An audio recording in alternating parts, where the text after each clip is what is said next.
ওয়ালাইকুম সালাম ফেরদৌস ভাই, কতদিন পরে দেখলাম। অনেকদিন পর দেখা হলো ফেরদৌস ভাই। সত্যি খুব ভালো লাগছে। তুমি তো জানো আগে থেকে আমি তোমার কত বড় ফ্যান। খুব কেকার ফ্যান, কেকার ফ্যান, আমিও আপনার ফ্যান। অভিনন্দন, প্লিজ। Thank you. দর্শকবৃন্দ, আবিদা সুলতানা একজন পিওর গানের শিল্পী, যা থাকা দরকার সেই সাধনা ওনার আছে, এবং আমি জানি এই মানুষটি অনেক কষ্ট করে ধীরে ধীরে আজকে এই জায়গায় এসে পৌঁছেছেন, এবং তার গান সবাই পছন্দ করে। এই সে আবিদা সুলতানা। আজকে আমরা তাকে পেয়ে ধন্য, অভিনন্দন। অনেক ধন্যবাদ ফেরদৌস ভাই, অনেক রকম বিশেষণ দিয়ে আমার সম্পর্কে বললেন আপনি, খুব ভালো লাগলো আমার। অনেক ধন্যবাদ, আর খুব ভালো লাগছে এখানে এসে। যাক, আমরা আজকে যেটা করবো একটু ব্যতিক্রম করি। হ্যাঁ, আমার কেন জানি মনে হচ্ছে শুরুতে একটা গান হয়ে যাক, সেই বিমূর্ত। আচ্ছা, ওই গানটি আমার এটা গাইতে হয়। ওদের সাথেও কথা বলেছি, ওরাও খুব পছন্দ করে গান। ওকে, মানে এটা এত আগের গান, প্রায় 40 বছর হয়ে গেছে, তারও বেশি। তারপরে ওই গানটা আমি এখন পর্যন্ত যে অনুষ্ঠানে গাই, এটা গাইতে আমি জানি তো, প্রত্যেকটা স্টেজেই গাওয়া হয়। হ্যাঁ।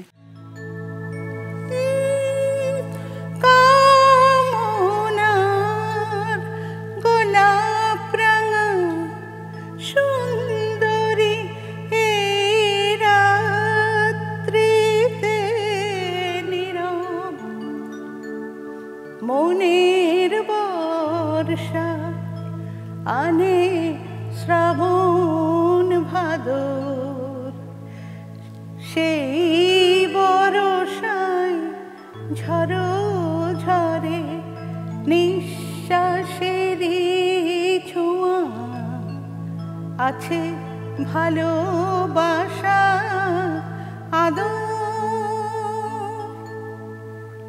বিমূর্ত এই রাত্রি আমার মৌনতার সুতোয় বোনা একটি রঙিন চাদর, সেই চাদরের ভাঁজে ভাঁজে নিঃশ্বাসেরই ছোঁয়া, আছে ভালোবাসা আদর। চমৎকার, চমৎকার। আচ্ছা, এই গানটি সম্পর্কে তো আর বলার কিছু নেই, আর ভাবারও কিছু নেই। কিছু কিছু গান আছে যাদের কখনো বিদায় হয় না, এবং এটা থেকে যায়।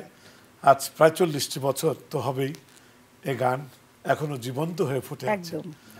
অনেক ধন্যবাদ। আর গাইতে গেলে মনে হয় যে এত মডার্ন, মনে হয় যে এখনকার সুর। হ্যাঁ, বেশ কিন্তু সুরের খেলা আছে, কঠিন। আচ্ছা, এখানে আজকে আমরা ছোট্ট একটি বাচ্চাদের মতো খেলি, যে কোনো একটা খা। ও, কি লটারি আছে নাকি, টাকা পাবো? বলেন। কে জানে কোনটা? এটা কি লেখা আছে, যে কোনো একটা। ওকে। কি বাবা, দুঃখ কেন? তার মানে টাকা পাওয়া হয়ে গেছে, আর পাবো না।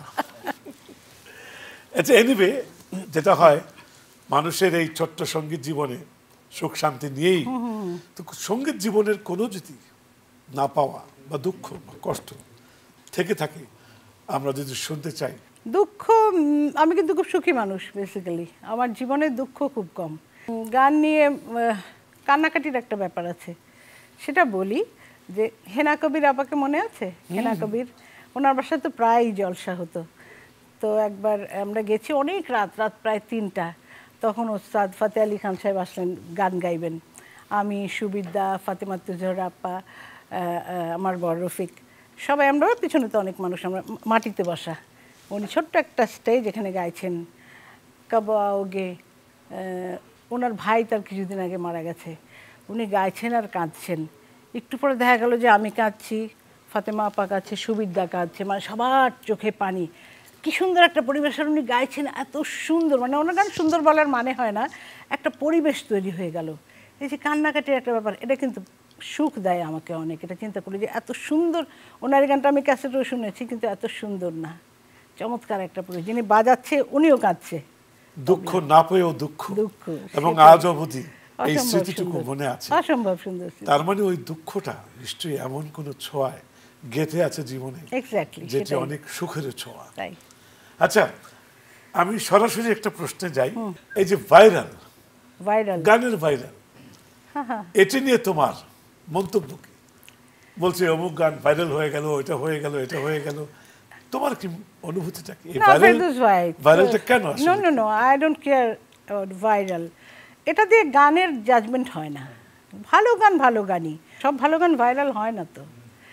যেখানে একটা কিছু একটা ইন্টারেস্টিং কিছু থাকে বা টিকটক জাতীয় কিছু একটা থাকে বা ওই ধরনের, সব গান ভাইরাল হয় না। তবে ভাইরাল হয় না একেবারে না, কিছু গান আছে ভাইরাল হয়, তবে ভাইরাল দিয়ে আমি কিন্তু জাজমেন্ট করি না। মানে ভাইরাল দিয়ে সোজা কথা কোনো শিল্পের জাজমেন্ট পরিমাপ করা সম্ভব না, ঠিক তাই। একেবারে একমত। আমি জানতে চাই মাঝে মাঝে শিল্পীদের কি কি অনুভূতি কাজ করে। আচ্ছা, একটি জিনিস ছোটবেলা থেকে সাধনা কখন থেকে শুরু হয়েছে?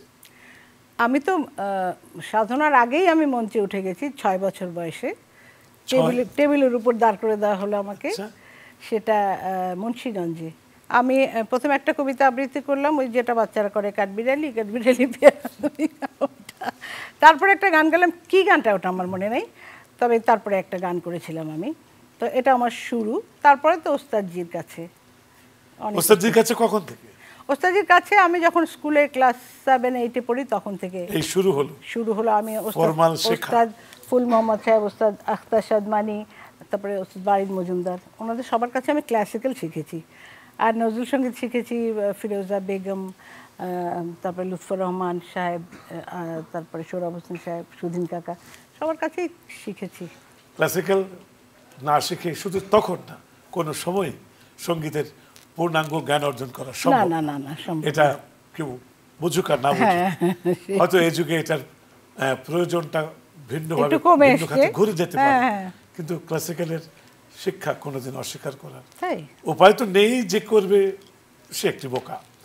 আচ্ছা, এখনকার যুগে সময় কেন আমাদের সময়ের মতো সাধনার রেওয়াজ নেই? কেন নেই মানে ফেরদৌস ভাই কি বলবো, আমার বোনের বাচ্চারা হারমোনিয়াম, তানপুরা, আমার ছেলেও ইভেন ও গিটার দিয়ে প্র্যাকটিস করে।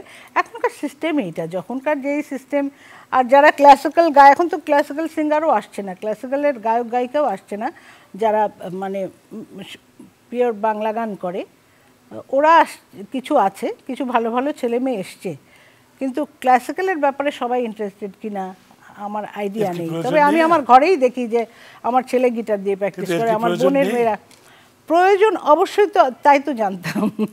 অবশ্যই আছে, অবশ্যই ক্লাসিক্যাল গানটা আপনাকে দিবে, মানে গলাটা থাকবে।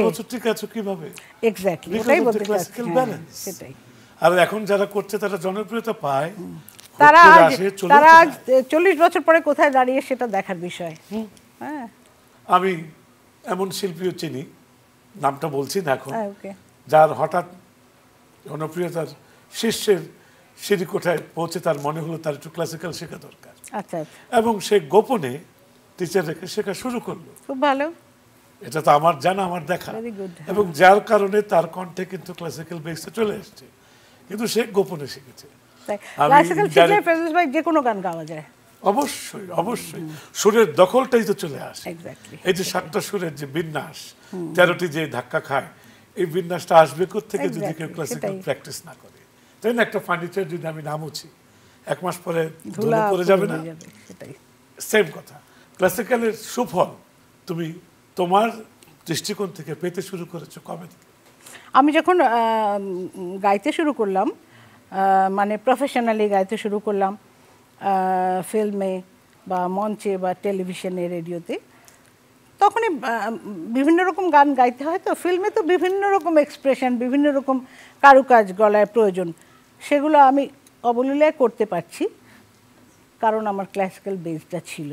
গুড, ইয়েস, একদম একদম চরম সত্যি কথা। আচ্ছা, এই গানের জগতে যখন দেখো তোমার কোনো একটা ভালো গান মানুষ সেভাবে শুনছে না, হ্যাঁ, কষ্ট লাগে না? কষ্ট তো লাগে ফেরদৌস ভাই। অনেক গান আছে আমার যেগুলো ফিল্মে এত সুন্দর সুন্দর গান করেছি, কিন্তু হয়তো ফিল্মের কারণে গানটা সামনে আসলো না, গল্পের কারণে বা যে কারণেই হোক, ফিল্মটা ফ্লপ হয়েছে, আমার গানটা সামনে আসলো না, তখন খুব কষ্ট পাই। অনেক ভালো গান এত কষ্ট করে গেয়েছি, মানুষ শুনলো না গানটা, এরকম অনেক গান আছে। এমন কোন স্মৃতি স্টেজে আছে কি, দর্শকের অভিব্যক্তি হতে পারে, দর্শকের উন্মাদনা হতে পারে, তার পাগল পাড়া মনটা হতে পারে, যেটা আজও তোমার মনে পড়ে? হ্যাঁ, একটা ঘটনা বলি। কোরিয়াতে, কোরিয়া? আচ্ছা। পিয়ংইয়ংয়ে, ওখানে তখন কিম ইল সুং ছিলেন প্রেসিডেন্ট, উনি আমাদের শোতে আসলেন। আমি একটা কোরিয়ান গান গাইলাম। তো গাওয়ার পরে ওদের সিস্টেম হলো তালি দিতেই থাকবে, তালি দিতেই থাকবে, তুমি স্টেজে আরেকবার না আসা পর্যন্ত তালি দিতেই থাকবে। তো আমার গানের পরে আমি দাঁড়িয়েছি স্টেজে, সবাই দাঁড়িয়ে গেছে, উনিও দাঁড়িয়েছেন কিম ইল সুং। এটা আমার পরম সৌভাগ্য বলে উনি দাঁড়িয়েছেন এবং তালি দিচ্ছেনই, আমাকে দ্বিতীয়বার আসতে হলো মঞ্চে এবং গানটা কিছুটা গাইতে হলো। তো এটা আমাকে ভীষণ আন্দোলিত করে এখন। আবিদা, যদি কিছু মনে না করো, হ্যাঁ, দুটি লাইন শুনি, সেই গানটি মনে আছে কি? সেই গানটা হ্যাঁ মনে তো অবশ্যই আছে। চাং ফেকসাং চুলগি চুলগি ফিওরি চাও আমনো কান কুবি কুবি ফিওরিন চাও ও নুলদো চায়ু চোসাং কোত্তা পারুয়ে ইয়ং ইউকি পিচ্ছা চুনুন কোরু খান চাও কুইরুম দা কুরিউন উরি চাঙ্গুন কুইরুম দা পিন্নানুন কে মিল সং চাঙ্গুন। আমি দর্শকবৃন্দ বলতে চাই যে অনেক রাষ্ট্রীয়ভাবে সাংস্কৃতিক প্রতিনিধিদের সাথে আমিও গিয়েছি, দেখেছি। সবাই ওখানে যে দেশে আমরা যেতাম তার একটি গান কেউ না কেউ গাইতো। এটা আমরা তৈরি করে নিয়ে যেতাম, বিশেষ করে নারী কণ্ঠে এটা বেশি আসতো এবং মাতৃভাষার প্রতি যে কত টান, ওটা না গেলে দেখা যায় না। সেই এই গানগুলো যখন রিপ্রেজেন্ট করতো বাংলাদেশের শিল্পীরা, ওরা যে কতটা খুশি হতো, কতটা সম্মান দিত, আদর যত্ন করত, তার শেষ নেই। শুধু তার ভাষায় গান নিয়ে, এই ভাষার টান সবসময় সবার থাকবে। আমাদের বাংলা ভাষার জন্য তো আমরা জীবনে দিয়েছি। সেই আমাদের শিল্পীরা আজকে গেয়ে সারা বিশ্বে যে সুনাম কুড়িয়ে আনছেন, আমি খুব ধন্য। আমি একটু কথা বলি এই প্রসঙ্গে। আমরা ইজিপ্টে ইসমাইলিয়া একটা সিটি, ফোক ফেস্টিভ্যাল ছিল সেখানে। তো সেখানে 23টা দেশ থেকে ডেলিগেটস এসেছিল। সেখানে আমরা বাংলাদেশ থেকে গেছিলাম, সিঙ্গার আমি ছিলাম আর হাদি ভাই ছিলেন। তো সেখানে আমি একটা আরবি গান গাইলাম, ফাইরুজ একজন সিঙ্গার আছেন, একটা আরবি গান গাইলাম। তো গাওয়ার পরে দেখি সব পাগল হয়ে গেছে, ওই গানটা ভীষণ পপুলার ওখানে, ভীষণ পাগল হয়ে গেছে। আর পরের দিন সমস্ত পত্রিকায় আমার ছবি, টিভি থেকে ইন্টারভিউ নিল, রেডিও থেকে, পত্রিকা থেকে সব ইন্টারভিউ নিতে চলে আসছে। তো আমাদের যে অ্যাম্বাসেডার ছিলেন সাইদ সাহেব, উনি এখন নেই আমাদের মাঝে। তো উনি বললেন যে ম্যাডাম আপনি কি করলেন, আমি 12 বছর ধরে এখানে যেটা করতে পারিনি আপনি তো 12 দিনে সেই কাজটা করে দিলেন। মানে বাংলাদেশকে কেউ চিনতই না ওখানে, মানে সবাই রাতারাতি আমার ছবি পত্রিকায়, মানে খুব হ্যাভক একটা ব্যাপার হয়েছিল। দুটো লাইন কি শুনবো না, মনে নেই? আচ্ছা আচ্ছা, ওকে, একটু করছি। আতিনি ইয়ানায়া ওয়াগান্নি ফালগিনা সিরুল জুদ ওয়ানি নুন্না ইয়াবকা বাদান ইয়াফনা লুজুদ আতিনি فالغنى سر الوجود يعني نون يبقى بدا يفنى الوجود। বাহ, এটা ফাইরুজের একটা গান। এইভাবে আমরা বাংলাদেশিরা যে সুনাম কুড়িয়ে আনতে পেরেছি এবং ভালো লাগা দিয়ে এসেছি, এটি সত্যি আমার নিজেরও খুব গর্ব লাগে। আচ্ছা, খাওয়া দাওয়ার সাথে হ্যাঁ গানের কণ্ঠকে মেনটেন করার কোনো সম্পর্ক আছে বলে তুমি মনে করো? অবশ্যই। পেট, স্টমাক সবসময় ভালো রাখতে হবে, ক্লিয়ার রাখতে হবে। ওটা কিন্তু ভয়েসে এফেক্ট করে, ভয়েসে এফেক্ট করে। যেমন আমি যদি দই, সবার সব কিছুতে হয় না, আমার দইতে সমস্যা হয়। আমি যদি দই খাই 2 দিন পরে গান গাইতে আমার খুব কষ্ট হয়। ভীষণ অসুবিধা হয়। লেভেল ফাংশনটা খুব ক্লিয়ার। অবশ্যই অবশ্যই। আচ্ছা আবির, আমি অনুরোধ করব দর্শকদের সাথে কিছু বাক্য বিনিময় করতে। তোমার অভিজ্ঞতা, তোমার কিছু উপদেশ, যারা ভালো শিল্পী হতে চায়, যারা আরো অনেক কিছু জানতে চায়, তুমি কিছু শেয়ার করো প্লিজ। উপদেশ দেওয়ার মতো ক্ষমতা আমার নাই ফেরদৌস ভাই। আমি এমনি যতটুকু আছে দিবে। আমার এই পর্যন্ত আসতে আমি বলবো না যে খুব বেশি স্ট্রাগল করেছি। আমার আগে যারা ছিলেন, আমার খালা, আমার মা বাবা, আমার চাচারা, মনে হয় যেন আমাকে ফুল বিছানো একটা পথে আমাকে সবাই রিসিভ করেছে। আমার কোনো কাটা ছিল না পথে, খুব সুন্দর একটা পথ দিয়ে আমি এসেছি। সকালে সাধনা করেছি, খাওয়া দাওয়া মেনটেন করেছি, সাথে পড়াশুনো করেছি, তারপর তো সংসারও করেছি। সব কিছু ম্যানেজ করে গান করতে হয়েছে।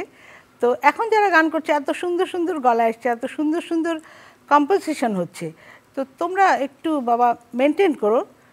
তোমরা একটু সাধনা নিশ্চয়ই করো, নিশ্চয়ই সাধনা করো, ক্লাসিক্যাল নিশ্চয়ই শিখছে সবাই। তো আমার বলার কিছু নাই, তোমরা অনেক ভালো করছো। নতুনদের জন্য যারা আসতে চাচ্ছে, সাধনা সাধনা সাধনা, এর বিকল্প কোনো কথাই নাই। কিন্তু কোনো বিকল্প নেই। না না না, এটা মাথায় রাখতেই হবে। তুমি যে ধারাতেই গান করো না কেন। আবেদা, তোমার বক্তব্য একদম একেবারে সত্যি। এই বাংলাদেশের এই সঙ্গীত আকাশ ভবিষ্যৎ তো কেউ জানে না, যেভাবে চলছে তুমি কতটুকু আশাবাদী, অথবা কখনো নিরাশাবাদী কিনা, অথবা কিছু করার কিছু আছে কিনা। না, এখন যারা নতুন এসছে তারাই করবে। নতুন না, পুরো বাংলাদেশের সঙ্গীতের পরিবেশটাই।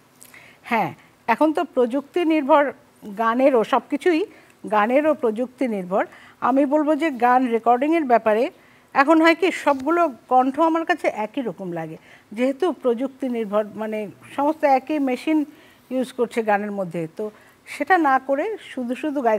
ওই দিন রেকর্ডিংয়ে আমাকে কার রেকর্ডিং করছিলাম, তো বললো যে ম্যাডাম দরকার নেই, আমি কপি করে দেবো। আমি বলছি ডোন্ট কপি, এটা আমি একদম পছন্দ করি না। আমি আরেকবার গাইবো, দরকার হলে 10 বার গাইবো, কপি করবে না। তো করতে গিয়ে হয় কি গলাটা কেমন স্টিরিওটাইপ হয়ে যায়। তো সেটা না করে নিজেরা গাইতে চেষ্টা করো, যতদূর সম্ভব প্রযুক্তি নির্ভর না হয়ে। আমার উদ্দেশ্য ছিল এইটুকু যে তুমি তো বহুদিন থেকে গান গাইছো, তোমার মায়া মমতা সবকিছু থাকবেই। সুতরাং তোমার কথাগুলো একেবারে যেন কাজে লাগে আমাদের সবার, এই কামনা করছি। দর্শকবৃন্দ, আজকে আমরা শেষ পর্যায়ে চলে এসেছি, যার সাথে এতক্ষণ আমরা কিছুক্ষণ আড্ডা মারলাম বা গল্প করলাম বা শেয়ার করলাম, যেটাই বলি না কেন, চমৎকার অনেক কিছু শেয়ার করে অনেক কিছু শেখাও যায়। আমাদের মূল উদ্দেশ্য কিন্তু আমরা কিছু জানি, আমরা কিছু দেখি এবং আমরা আপনাদেরকে কিছু জানাই, এটাই আমাদের মূল উদ্দেশ্য, আমাদের মূল উদ্দেশ্য। এবং আমরা এই সুন্দর অগ্রযাত্রাকে বয়ে নিয়ে যেতে চাই। আমাদের জন্য দোয়া করবেন, আবারও দেখা হবে।